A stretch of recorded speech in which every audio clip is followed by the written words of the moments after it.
नमस्ते दोस्तों, बोलती बुक्स विद अंजलि चैनल पर आपका स्वागत है। आज हम पढ़ेंगे बाल महाभारत कथा भाग 25 मंत्रणा के प्रश्न उत्तर।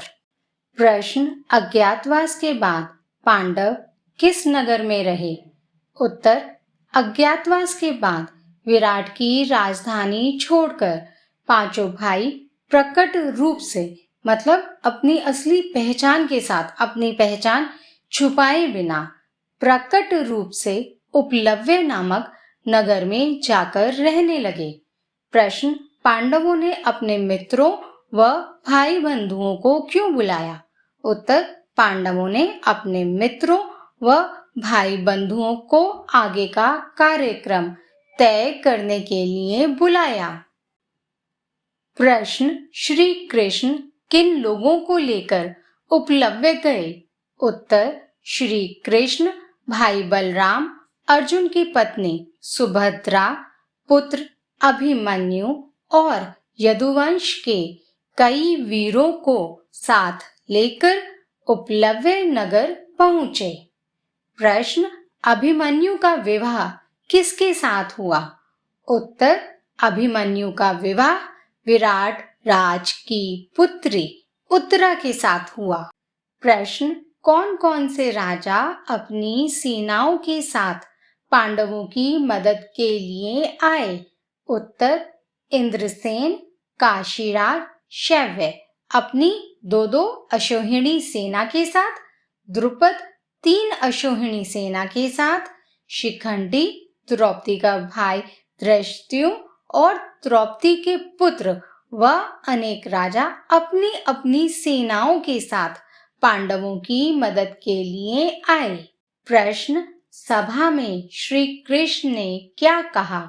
उत्तर: श्री कृष्ण ने कहा, हमें ऐसा उपाय सोचना है जो न्याय संगत हो, यानी न्याय के अनुसार हो, युधिष्ठिर और दुर्योधन के लिए लाभप्रद हो तथा पांडवों को हारा हुआ राज्य मिल जाए।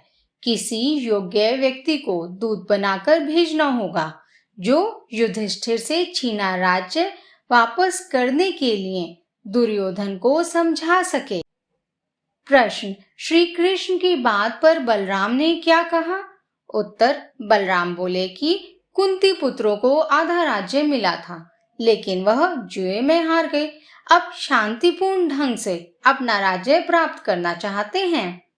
प्रश्न: यदुकुल वीर सात्यकी को क्रोध क्यों आया? उत्तर: सात्यकी को बलराम की बात पर क्रोध आया।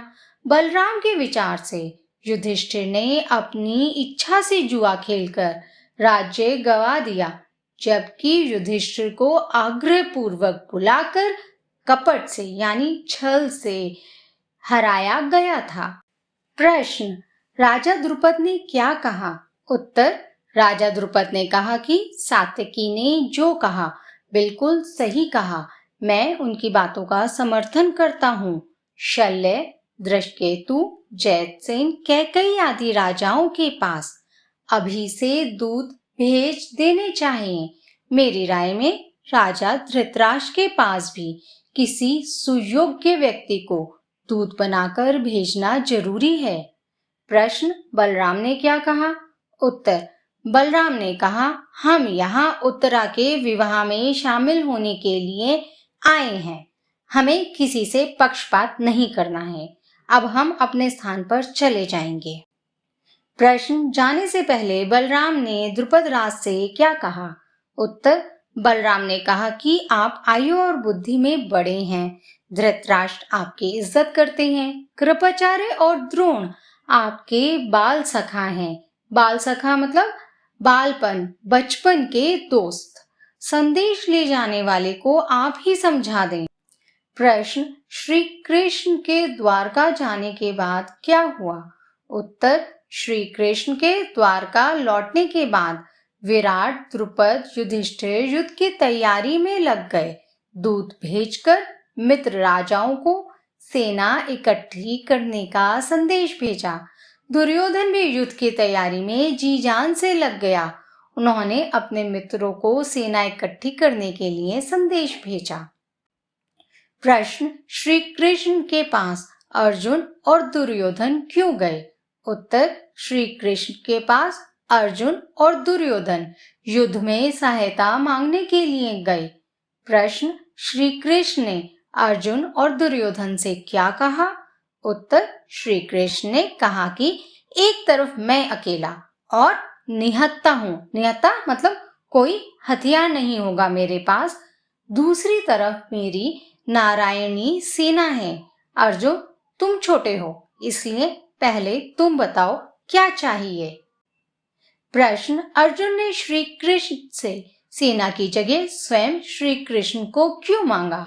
उत्तर, अर्जुन जानते थे कि श्री कृष्ण अकेले ही तमाम राजाओं को हरा सकते हैं। प्रश्न, श्री कृष्ण ने क्या कहा? उत्तर, श्री कृष्ण ने कहा कि मैं किसी भी तरफ से नहीं लड़ूंगा, ना अस्त्र शस्त्र उठाऊंगा। प्रश्न, श्री कृष्ण से मिलने के बाद दुर्योधन क्यों खुश था? उत्तर, दुर्योधन सोच रहा था कि अर्जुन तो कृष्ण को ले रहा है, जबकि वह लड़ेंगे भी नहीं और मुझे तो उनकी इतनी बड़ी नारायणी सेना मिल गई है, मैं तो जीत ही जाऊंगा। प्रश्न, राजा शल्य कौन थे? उन्होंने युधिष्ठिर से क्या कहा? उत्तर, राजा शल्य नकुल सहदेव के मामा थे। जब वह पांडवों की मदद के लिए सेना लेकर आ रहे थे तो दुर्योधन ने चालाकी से उन्हें अपनी तरफ मिला लिया। फिर भी उन्होंने युधिष्ठिर से कहा कि मैं बेशक उनकी तरफ से लड़ूंगा, लेकिन कर्ण का सारथी बन अर्जुन को बचा लूंगा। प्रश्न, शल्य ने युधिष्ठिर और द्रौपदी से क्या कहा? उत्तर, शल्य ने युधिष्ठिर और द्रौपदी से कहा कि जीत उन्हीं की होती है जो धीरज से काम लेते हैं। कर्ण और दुर्योधन की बुद्धि फिर गई है। बुद्धि फिर गई है यानी मति मारी गई है, सही गलत समझने का विवेक चला गया है। अपनी दुष्टता के फल स्वरूप निश्चय ही उनका सर्वनाश होकर रहेगा। प्रश्न, श्री कृष्ण को पार्थ सारथी क्यों कहते हैं? उत्तर, श्री कृष्ण अर्जुन को पार्थ कहते थे। युद्ध के मैदान में वे अर्जुन के रथ के सारथी बने, इसलिए श्री कृष्ण को पार्थ सारथी कहते हैं।